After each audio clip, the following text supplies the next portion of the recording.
नमस्कार दोस्तों, स्वागत है आपका मोटिवेशन राकेश के YouTube चैनल पर। मेरे सभी प्यारे दोस्तों को जय श्री कृष्णा। तेनालीराम बना जटाधारी सन्यासी। विजयनगर राज्य के राजा कृष्णदेव राय के मन में एक दिन बड़ा से शिवालय बनाने की इच्छा जगी। इस सोच के साथ उन्होंने अपने खास मंत्रियों को बुलाया और उन्हें शिवालय के लिए एक अच्छी सी जगह ढूंढने को कहा। कुछ ही दिनों में एक अच्छी सी जगह को शिवालय के लिए सभी ने चुन लिया। राजा ने भी उस जगह को पसंद किया और वहां काम शुरू करने की इजाजत दे दी। मंदिर बनाने का पूरा जिम्मा राजा ने एक मंत्री को सौंप दिया। वो अपने साथ कुछ लोगों को लेकर उस जगह की साफ सफाई करवाने लगा। तभी वहां खुदाई के दौरान शंकर देव की एक सोने की मूर्ति मिली। सोने की मूर्ति देखकर मंत्री के मन में लालच आ गया और उसने लोगों को कहकर उस मूर्ति को अपने घर में रखवा दिया। साफ सफाई करने वालों में से कुछ लोग तेनालीराम के खास थे। उन्होंने सोने की मूर्ति और मंत्री के लालच के बारे में तेनाली को बता दिया। इन सारी बातों का पता चलने के बाद भी तेनालीराम ने कुछ नहीं किया। वो सही वक्त का इंतजार करते रहे। कुछ दिनों के बाद मंदिर के लिए सुनिश्चित की गई जगह पर भूमि पूजन करने का मुहूर्त निकाला गया। सब कुछ अच्छे से होने के बाद राजा दरबार में अपने मंत्रियों के साथ मंदिर के लिए मूर्ति बनवाने की बातचीत करने लगे। उन्होंने अपने सारे मंत्रियों से इसके बारे में राय मांगी। सबसे बात करने के बाद भी राजा मूर्ति को लेकर कुछ फैसला नहीं ले पाए। राजा ने अगले दिन फिर अपने सारे मंत्रियों को दरबार में मूर्ति के बारे में चर्चा करने के लिए बुलाया। तभी एक जटाधारी सन्यासी दरबार में आया। सन्यासी को देखकर सबने उन्हें आदर पूर्वक बैठने के लिए कहा। एक आसन पर बैठकर जटाधारी सन्यासी ने राजा से कहा कि मुझे स्वयं महादेव ने यहाँ भेजा है।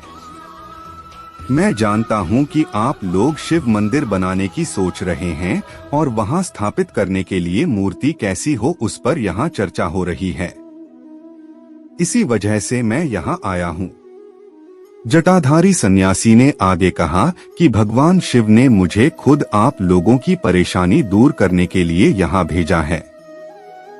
राजा कृष्णदेव ने आश्चर्य से कहा कि खुद भगवान शिव ने आपको भेजा है। जटाधारी सन्यासी ने जवाब देते हुए कहा, हाँ, स्वयं महाकाल ने मुझे भेजा है। उन्होंने कहा कि शिव शंभू ने अपनी एक सोने की मूर्ति आपके लिए भेजी है। जटाधारी सन्यासी ने अपनी उंगली एक मंत्री की तरफ दिखाते हुए कहा कि उस मूर्ति को भगवान ने इस मंत्री के घर में रखा है।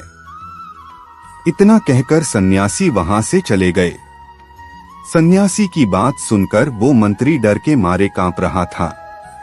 उसके मन में हुआ कि इस जटाधारी को आखिर मूर्ति के बारे में कैसे पता चला होगा। अब उसे राजा के सामने यह बात स्वीकार करनी पड़ी कि खुदाई के दौरान उसे सोने की मूर्ति मिली थी। यह सब देखकर महाराज ने दरबार में नजर दौड़ाई और तेनालीराम को ढूंढा, लेकिन वो कहीं नजर नहीं आए। तभी कुछ देर बाद तेनालीराम दरबार में आ गए। उन्हें देखते ही सब जोर जोर से हंसने लगे। तभी एक व्यक्ति ने कहा कि अच्छा, तो यही थे वो जटाधारी सन्यासी। आपने अपनी जटाएं और कपड़े तो उतार दिए, लेकिन माला उतारने भूल गए।